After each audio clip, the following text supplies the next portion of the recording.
When Jacques Fresco first proposed a machine government, people naturally recoiled. We're culturally conditioned to picture a cold, robotic overlord running humanity into the ground. But look at the system we actually have. Human leaders are heavily driven by temperament, personal bias, and prejudice.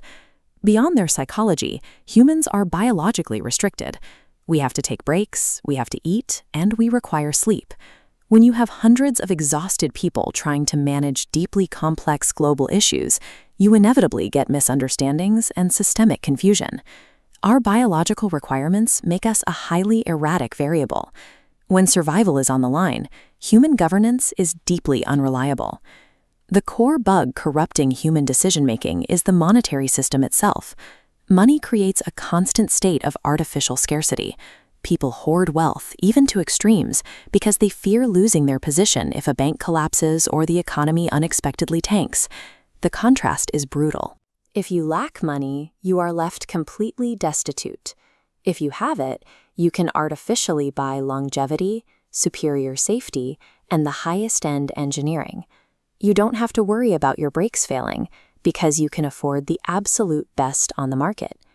Even someone who is brilliantly educated and well-read will be cast aside by society if they refuse to play the game of accumulating cash. Humans are not inherently greedy. Our decisions are simply warped by an environment where your basic survival and comfort depend entirely on accumulating currency. In everyday life, we treat subjective opinions as equal. We assume one person's guess is just as valid as another's. Scientists do not rely on debate or physical searching. They rely on objective measuring instruments. If you want to find iron under the earth, you don't argue about where to dig. You fly an airplane dropping a magnetometer, a large coil with an electric current, over the land. The instrument objectively reads exactly where the iron is.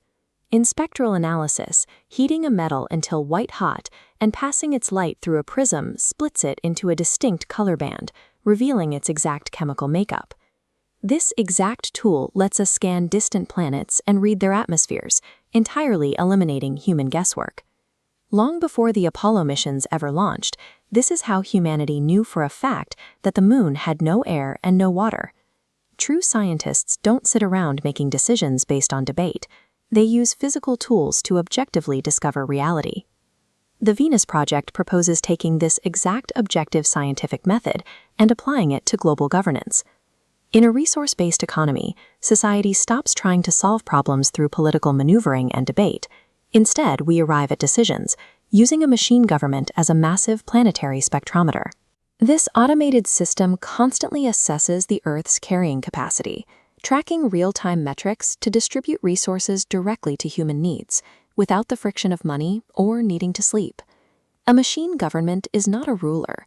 It is an impartial measuring instrument, engineered specifically to maximize human well-being.